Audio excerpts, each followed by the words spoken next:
Venezuelan President Nicolás Maduro has called on the country to resist imperialist attempts to destabilize the country, adding that he is mainly concerned about people's future and rights. When they try to carry out a coup d'etat, I face it. I do not fall. I am ready. I do not care. But what I do care about is the life and happiness of the people, your life. That you, who have a right to study, to work, to produce, that you have a future. This matters to me. For the latest from Venezuela, we are joined live by the country's Vice Minister of Foreign Relations for North America, Carlos Ron Martinez. Hello, Mr. Vice Minister. Thank you so much for joining us. You're in Caracas now. Tell us how things are looking there today.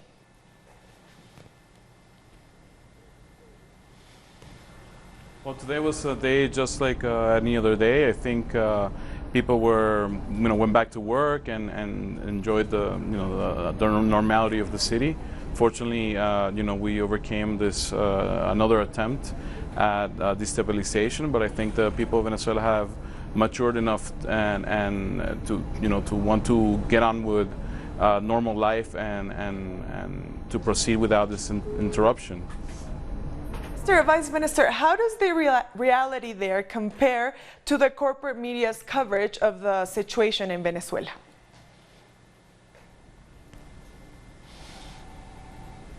Well, when you analyze the coverage of the corporate media, what they've been trying to say is that the country is somehow in the middle of chaos, of a civil war, of violence, and painting a reality that has nothing to do with what we're living here on a daily basis. And I think it's important because there's a narrative that they want to sell to promote destabilization in Venezuela. There's if you look at media watch groups like in the United States, for example, like FAIR, they just published an account saying how there's not even one editorial op-ed piece in the newspapers defending Venezuela or even against intervention.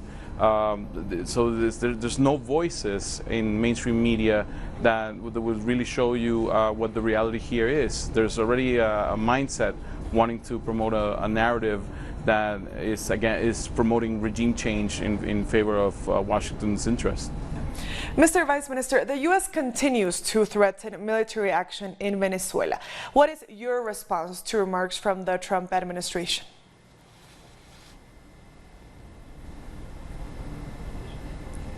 Well, we think it's funny how they keep saying that all options are on the table, but with the one option that doesn't seem to be on the table ever is the option of diplomacy and the option of dialogue. What President Maduro has been calling for a long time is direct relationship with respect, even conversation with Mr. Trump. He's been willing to do so, but there's no interest because at the end of the day, what it seems that this administration in the U.S. has set out to do is to get their hands on Venezuelan resources, and for that, they'll push whatever they need to do to whether it's military threats or the other coercive measures, which they call sanctions, to try to hurt the Venezuelan people and promote a change of government. Now, Representative Samuel Moncada shared images online of vandalism at the Venezuelan Embassy in Washington. What has been the latest from there?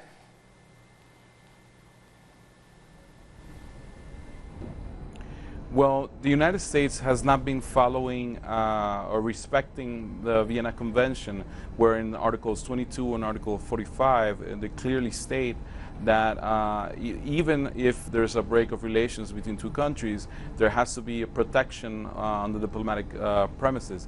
So the United States has the duty to not allow these violent protesters that have gathered outside of the embassy trying to break in and trying to harass some of the social movements that have decided to stand in defense of international law and support Venezuela. Basically, there have been attempts yesterday to, they broke down our security cameras. There were attempts at breaking in. They shattered some glasses, and all this is is not supposed to happen according to the Vienna Convention, nor are they allowed to bring anybody else within the building that is not allowed by the Venezuelan government. So if there is a case, as Mr. Vecchio, the representative of Guaido in the United States, has said that he's going to enter the embassy and take over. If that would happen, that would be a breach of international law. And let me tell you something very important that we should keep in mind, that despite the break of relations, Venezuela has been very respectful of the Vienna Convention, and today, the site of the embassy is still there, and we have been respectful of its integrity, and we're protecting it. Yeah. Mr. Vice Minister, we've seen you met with social movements in the U.S. What has been their response to these coup efforts?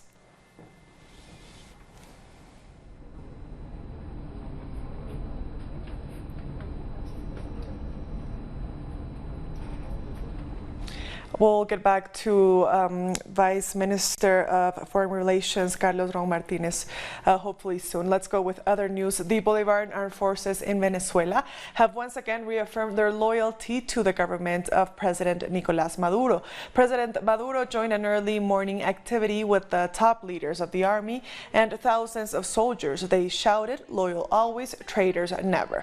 Maduro spoke before dawn as the troops prepared for their tasks.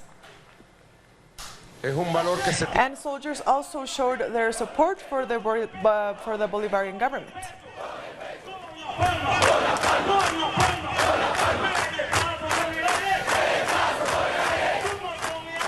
The Venezuelan Supreme Court has ordered the arrest of opposition figure Leopoldo López after he participated in the attempted coup.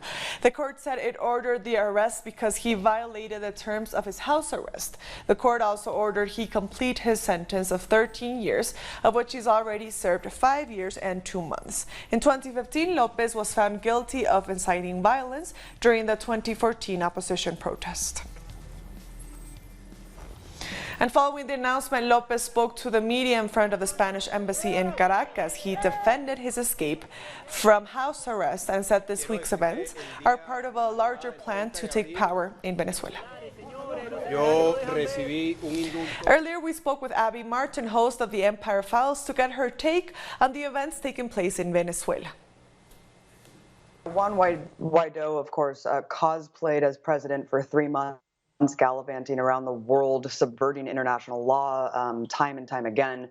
So I guess it's not surprising that they're getting desperate, right? And they're trying to stage several coup attempts, right? And so this is the latest attempt.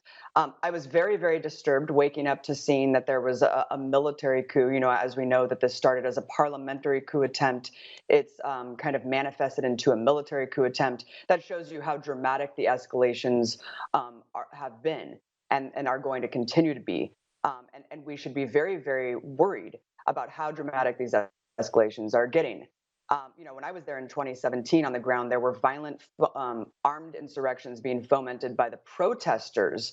But it is very, very scary to see now soliciting, even though it was just a dozen military personnel, soliciting them to try to stage this violent insurrection, bolstering Juan Guaido, the Trump puppet, and actually shooting at police and GNB soldiers. Now, I think one really disturbing aspect of this is kind of Juan Guaido's media arm. He has the propaganda arm of the entire Western corporate media. I woke up to Twitter moments, basically just parroting what he was saying all over corporate media, essentially acting as his propaganda talking points. And I find that very, very bizarre that, he just has to declare something and you have everyone from the Washington Post to Twitter itself repeating and parroting his propaganda line.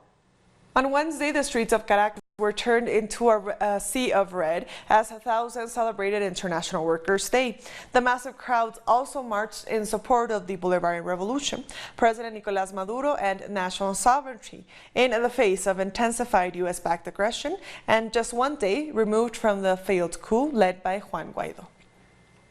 Social movements and political groups stood strongly in defense of the Bolivarian Revolution and all it represents. They were joined by members of the labor movement, many of whom have seen 20 years of the Bolivarian Revolution. Their support for the revolution is unswerving, in spite of the hardships caused by U.S. sanctions and an international siege. The revolution is about the protection of the social security. It also recognizes the relevance and significance of the working class in the struggle. These concerns have created a labor law that today turns 7 years old. That's 7 years with the objective of benefiting the working class. We, as lawmakers and working class, have the duty to make the law work. A day after the attempted coup, the Chavismo condemned the violence perpetrated by the opposition in its bid to destabilize the country. It looks like the plan proposed by Juan Guaidó was an attempt to set Leopoldo López free so they could fulfill with their plans to destabilize the country. The Venezuelan people have said once again that they will not come back. They will not come forward. People are protecting Miraflores Palace. Venezuelans say neither the U.S. economic sanctions nor the threat of a coup can deter the revolutionary will of the people, inspired by the legacy of Simón Bolívar. The Venezuelan middle class was desperate and attacked our country, our people, in a really violent way, with war weapons and traitor officials from the armed forces, with the imperialism leading the coup attempt. However, our people's answer was rapid. The same day that happened, our people took the streets to answer them, and we all went to the Miraflores Palace.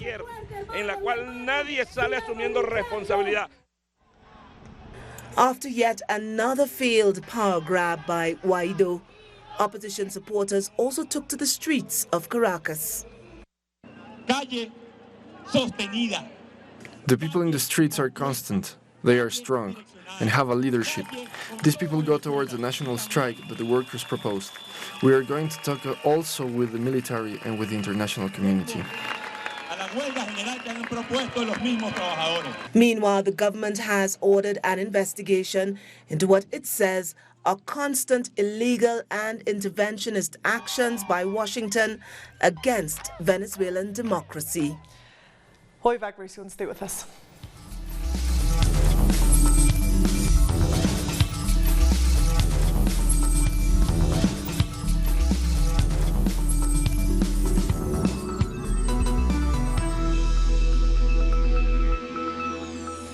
Welcome back. The Colombian Constitutional Court will have the final say about 6 objections raised by President Iván Duque to the special jurisdiction for peace law.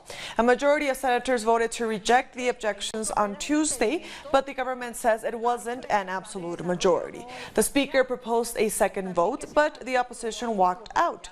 Now the Constitutional Court will have the last word. The lower house of Congress already rejected the objections on April 8th. Our correspondent in Bogotá, Tatiana Portela, explains the standoff in the Senate. What has been happening today was an appeal by one of the senators, Roy Barreras, of the U Party. You'll remember that on the 30th of April, President Duque's objections to the JP law were put to the vote. 47 senators voted against his objections to this key part of the peace process, and 35 senators voted in favor. However, the government party, the Democratic Center Party, said this was not an absolute majority. On Wednesday and today, there has still been no ruling on whether or not there was an absolute majority against the president's objections. So, on Thursday, the Senator Roy Barreras lodged an appeal against the decision by the government party.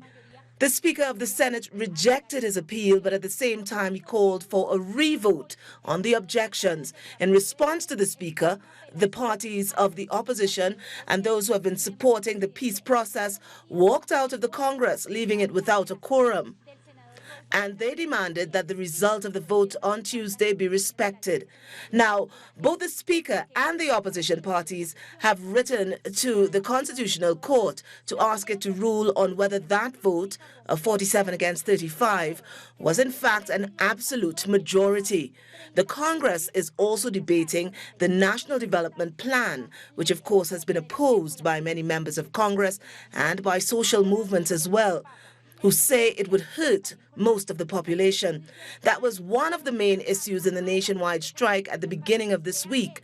So we'll be following that and waiting for the Constitutional Court's decision on whether the objections to the JP were rejected or not.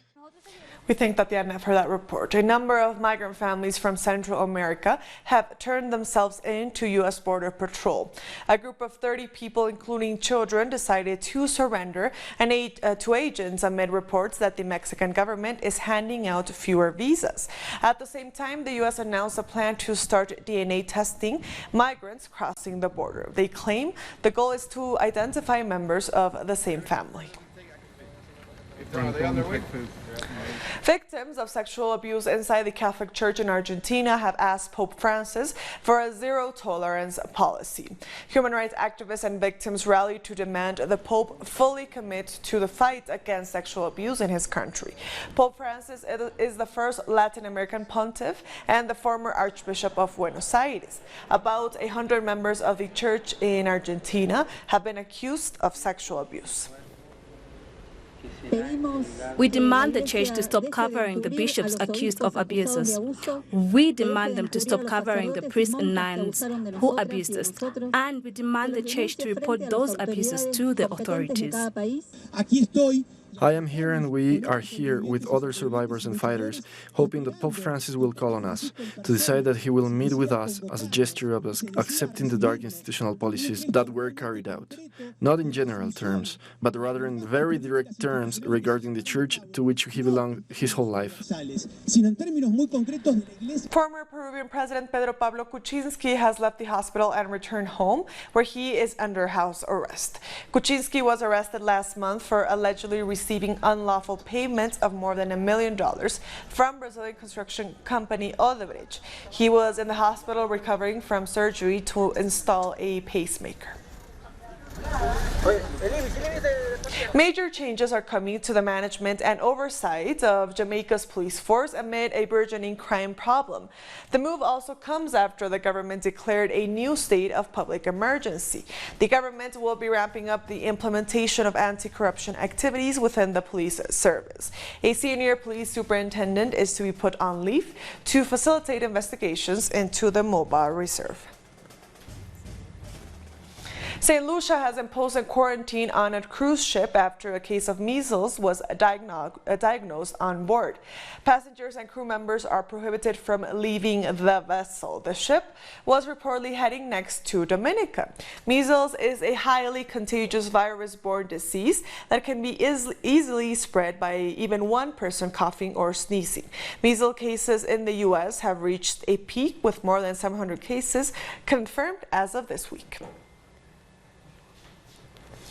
Trinidad and Tobago's former Attorney General Anand Ramlogan has been arrested on corruption inquiries. Ramlogan was detained at the Piarco International Airport as he attempted to leave the country for legal matters early on Wednesday morning. A warrant was also issued for opposition Senator and Attorney General Ramdeen by officers carrying out the same investigation. He turned himself in hours after Ramlogan's arrest. At such short notice. Meanwhile, there are reports that the Director of Public Prosecution is seeking a plea deal for a state witness against Ramlogan and Ramdeen. That person, Jamaican Queen's Counsel Vincent Nelson, has appeared in court, charged with conspiring with the duo. Nelson is alleged to have financially rewarded Ramlogan for cases in which Nelson represented the state. We'll be back very soon. Stay with us.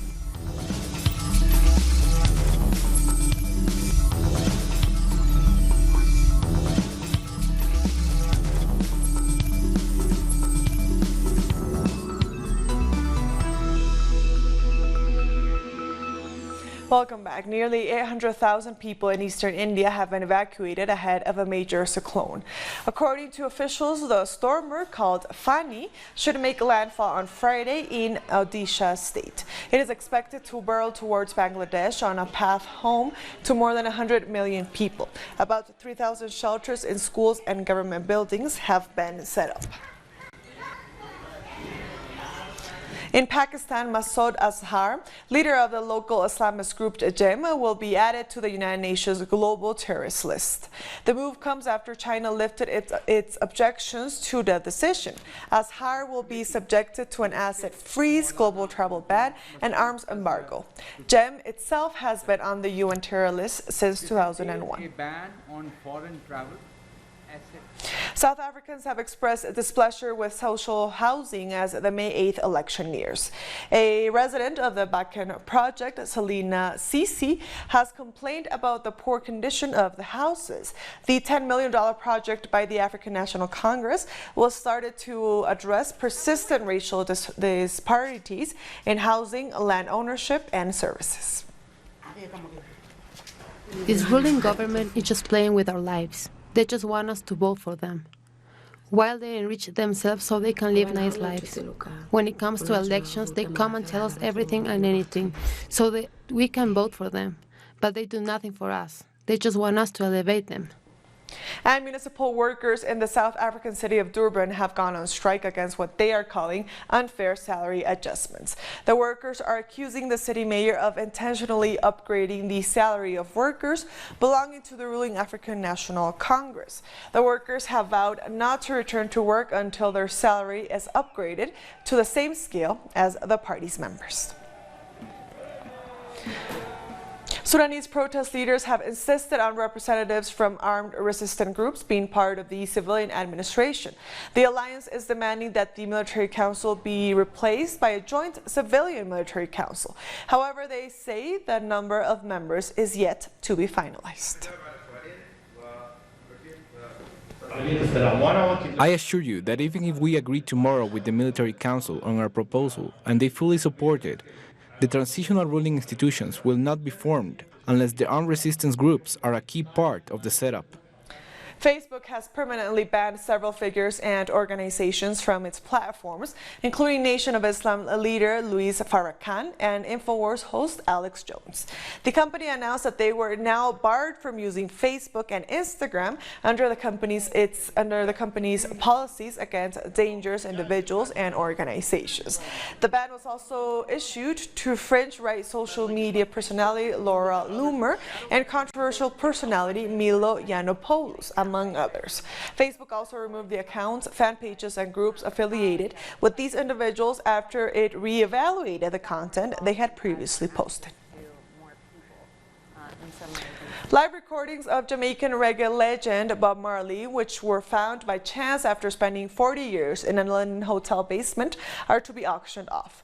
The analog tapes are the original live recordings of Marley's concerts in London and Paris between 1975 and 1978. They were going to be thrown away, but after a 2-year restoration by a sound engineer, the 10 tapes will be auctioned off as artifacts next month. Marley was a revolutionary voice for social justice and the human rights of the poor. See myself as a revolutionary who don't have no help and not take no bribe from no one. I fight it single-handed with music. Rasta is the future. See? Yes, Rasta is the future skin. And with that story, we've come to the end of this news brief. These and other stories, as always, find them on our website at telesurenglish.net. And also join us on social media. We are on Facebook, on Twitter, and on Instagram. For Telesur English, I am Estefania Bravo. Thank you for watching.